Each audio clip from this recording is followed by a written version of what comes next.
بلتستان سے اور آزاد جموں کشمیر سے اور ان سیاستدانوں کا سب کا مشکور ہوں جن سے مشورہ کیا گیا اور تقریباً ہر چیز پر مکمل اتفاق پایا گیا۔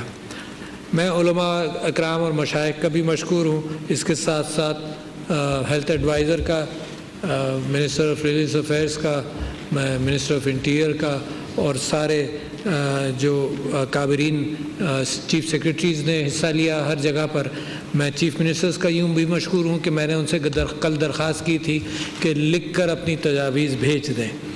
میں سمجھتا ہوں کہ بڑی اہم بات ہوئی پاکستان کی تاریخ کے اعتبار سے کہ اتنا اجماع ہوا ان بہت ساری باتوں کو کے حوالے سے کہ یہ ایک تاریخی مقام ہے جس کے اندر کوئی ساری مسلکی ہم آہنگی پائی گئی اور ساری نکات پر اتفاق رائے ہوا۔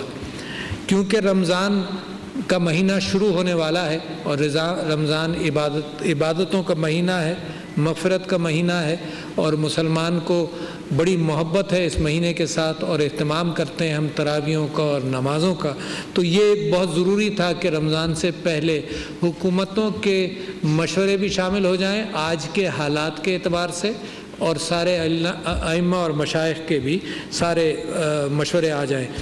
تو صوبائی حکومتیں، آزاد جموں کشمیر، گلگت بلتستان، ان سب جگہوں سے جو گفتگو ہوئی اس کے بعد ایک مشترکہ اعلامیہ تیار کیا گیا ہے جس میں 20 نکات پر وہ ہے موجود۔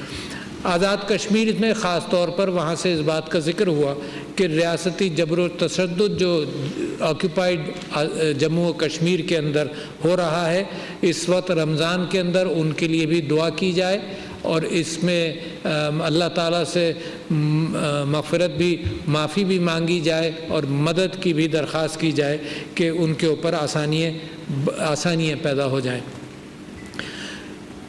صدقات اور خیرات کا اہتمام کا ذکر میں اپنے کئی مرتبہ کر چکا ہوں۔ میں سمجھتا ہوں کہ یہ جو مساجد اور مدارس میں صدقات اور خیرات کا اہتمام ہوتا ہے رمضان کے اندر، اس کو جاری رکھا جائے، کیونکہ یہ انسٹیٹیوشن مسلمانوں کا انہی بنیادوں پر، مسلمانوں کی اپنی کوآپریشن کی بنیاد پر صدقات، زکوٰۃ اور خیرات کے حوالے سے چلتا ہے۔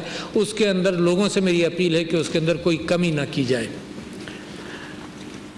جتنی پہنچ علماء کی ہے اور ائمہ کی ہے قوم کی جڑوں تک، وہ شاید کم اداروں کی ہوگی، تو لہٰذا یہ بہت ضروری تھا کہ اس ماحول کے حوالے سے صرف عبادتوں کا ہی نہیں بلکہ جو ہدایات صحت کے حوالے سے بھی جو ہر گھر تک پہنچ سکتی ہے اس کے لیے مسجد کو ہی ذریعہ بنایا جائے، تاکہ ہر فرد تک یہ بات پہنچ جائے کہ کس طرح سے احتیاط کی جائے اور قوم اس ڈسپلن کا اظہار کرے کہ یہ قوم جو ہے یہ اللہ تعالیٰ کی آزمائشوں کے ساتھ گزرتی ہوئی، معافیاں مانگتی ہوئی ایک اچھی قوم بنتی جا رہی ہے جو اپنے آپ کو بڑے منتظم انتظام کے ساتھ چلانا چاہتی ہے۔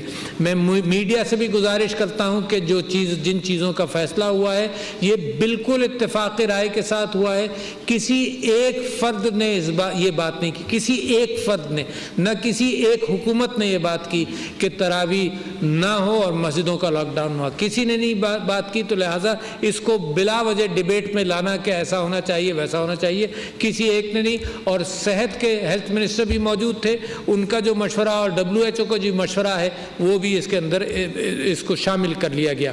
اب یہ ذمہ داری ہے صرف ہر فرد کی ذمہ داری ہے، یعنی یہ ائمہ کی ذمہ داری اکیلی نہیں ہے، نہ قانون کی ذمہ داری ہے امپلیمنٹ کرنے کے حوالے سے، یہ ہر فرد کی۔ جب اجماع ہو جائے خیالات کے اوپر اور اتفاق ہو جائے ائمہ کے درمیان، مشائخ علماء کے درمیان اور حکومت کے درمیان، پھر اس کی خلاف ورزی تو بالکل ایک گناہ سمجھی جائے گی۔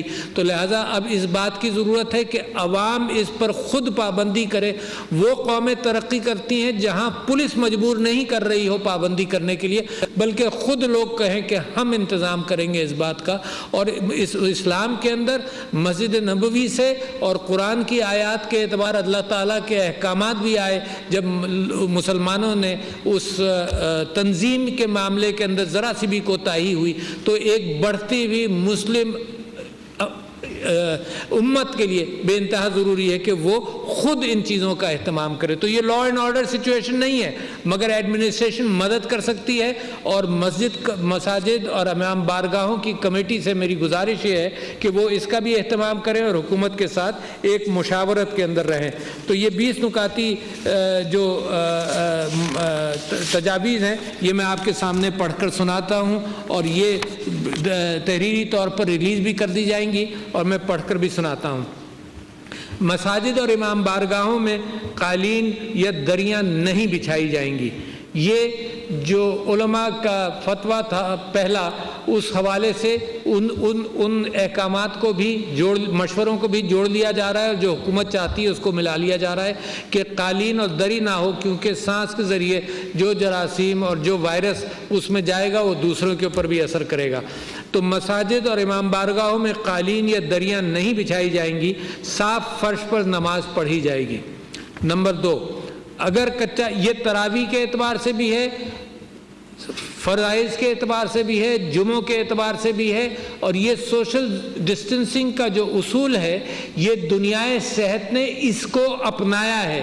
اس ڈسپلن میں رہتے ہوئے جو بھی کام کیے جائیں وہ سب ویسے ہی جائز ہیں، مگر اب ہم سب مہر لگا رہے ہیں سب لوگ مل کر اس بات کے اوپر کہ یہ ان اصولوں کی پابندی کر کر یہ کام کیے جائیں گے۔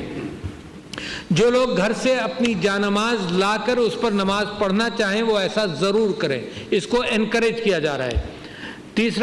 چوتھا نقطہ ہے کہ نماز سے پیشتر اور بعد میں مجمع لگانے سے گریز کیا جائے۔ جو گفتگو قریب بیٹھ کر کی جاتی ہے اس سے گریز کیا جائے، حالات اس بات کے متقاضی ہیں۔ جن مساجد اور امام بارگاہوں میں صحن موجود ہو وہاں ہال کے اندر نہیں بلکہ صحن میں نماز پڑھی جائے اور پڑھائی جائے۔ چھٹا نقطہ ہے، یہ پچھلے اتفاق کا بھی کنٹینویشن ہے کہ 50 سال سے زیادہ عمر کے لوگ، نابالغ بچے اور کھانسی، نزلہ، زکام وغیرہ کے مریض مساجد میں اور امام بارگاہوں میں نہیں آئے۔ یہ پہلی مرتبہ بھی کہا گیا تھا اور اس وقت بھی گزارش یہی کی جا رہی ہے، کیونکہ جتنی سٹڈیز ہیں دنیا کے اندر، وہ پاکستان کے اندر ہیلتھ ایڈوائزر نے یہ بتایا کہ 80% افراد جو جاں بحق ہوئے ہیں وہ 50 سال سے زیادہ کی عمر کے ہیں۔ تو وہ لوگ خاص طور پر اس بات کا احتیاط کریں جن کو ڈائبٹیز وغیرہ ہے، ان کو یہ بیماری زیادہ دیر تک اور خراب اثر کرتی ہے، تو وہ لوگ مسجد میں نہ جائیں۔ مسجد کے احاطے کے اندر نماز تراویح کا اہتمام کیا جائے۔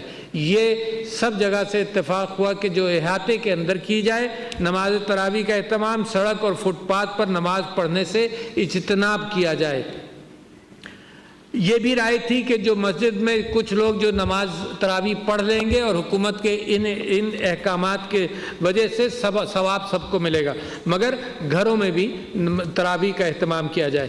مسجد کے فرش کو صاف رکھنے کے لیے اور کرنے کے لیے پانی میں کلورین کا محلول بنا کر اس پانی سے دھویا جائے مسجد کے فرش کو۔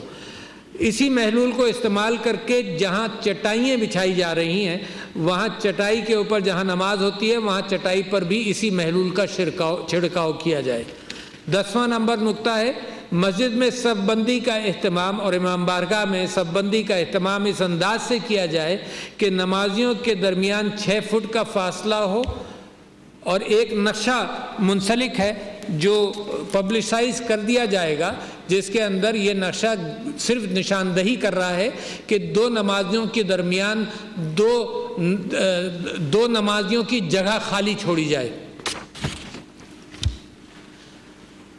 مسجد اور امام بار کی انتظامیہ کے افراد پر مشتمل ایک کمیٹی بنائی جائے جو ان احتیاطی تدابیر پر عمل یقینی بنا سکے، اور ان نشانات کو انتظامیہ، ایڈمنسٹریشن یا مسجد کی انتظامیہ، محلے کے لوگ اس کا اہتمام کریں تاکہ ایک دوسرے کو بھی ہدایت دینے کی بات ہو کہ اتنی دور کھڑے ہو، اپنے نشان پر کھڑے ہو۔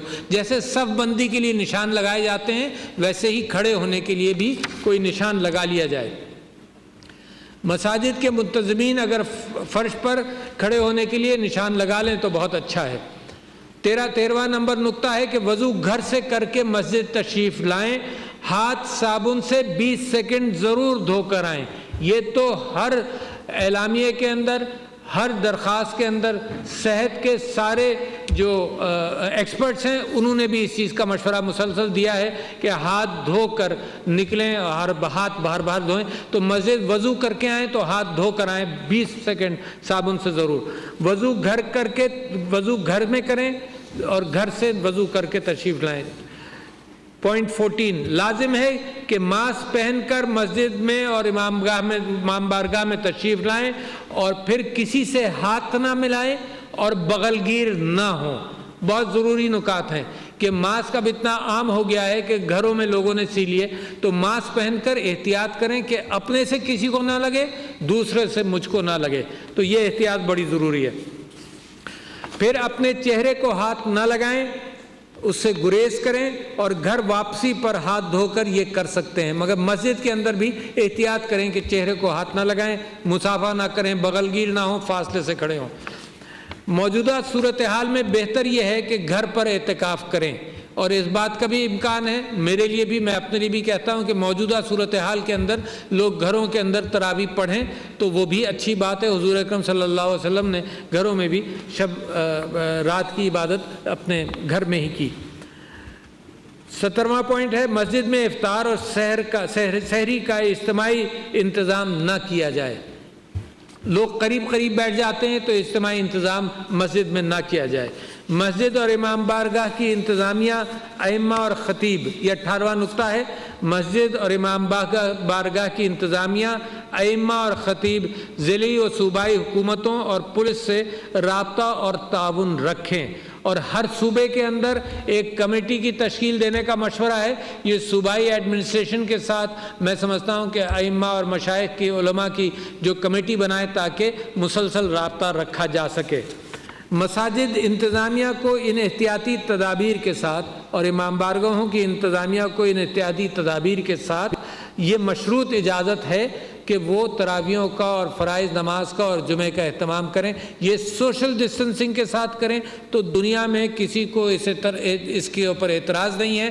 آپ خیال رکھیں, گناہ گار ہوں گے کہ مجھ سے بد احتیاطی سے کسی اور کو یہ مرض لگ جائے, اور وہ گناہ گار ہوگا کہ اس کی بد احتیاطی سے مجھ کو لگ جائے.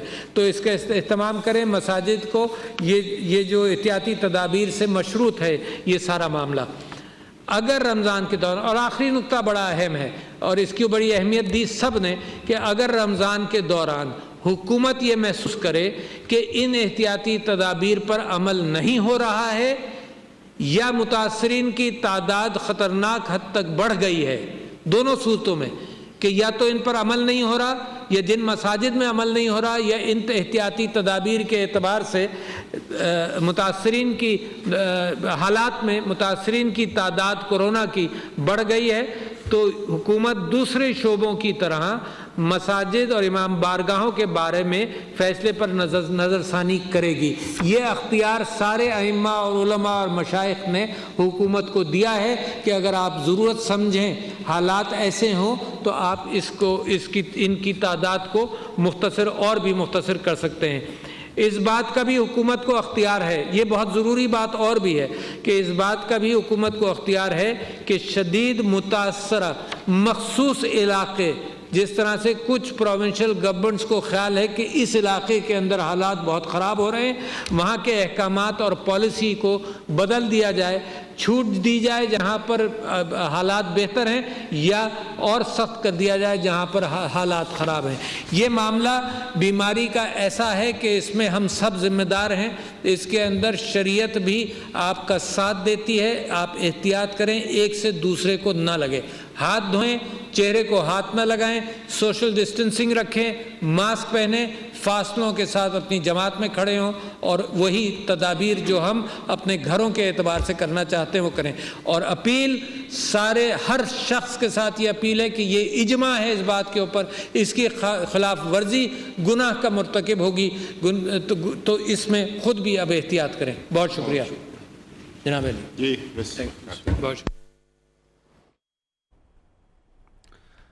صدر مملکت ڈاکٹر عارف علوی اسلام آباد میں علماء اور مشائخ کے اجلاس کے بعد میڈیا سے گفتگو کر رہے تھے۔ اس دوران 20 نکاتی ایک تجاویز جو تھی انہوں نے وہ پڑھی۔ اس میں بتایا انہوں نے یہ کہ مساجد میں ایک وقفہ برقرار رکھا جائے گا، اس کے علاوہ جو قالین ہے وہ بچھانے کی اجازت نہیں دی جائے گی۔ ساتھ ہی انہوں نے کہا کہ کوشش کی جائے کہ آپ گھروں میں بھی نماز ادا کر سکتے ہیں۔ 50 سال سے زائد عمر کے جو افراد ہیں اور جو کوئی بھی بیمار شخص ہے وہ مساجد میں یا امام بارگاہوں میں جانے سے گریز کرے اور صاف فرش کے اوپر نماز پڑھی جائے۔ مساجد میں قالین اور دریاں نہیں بچھائی جائیں گی۔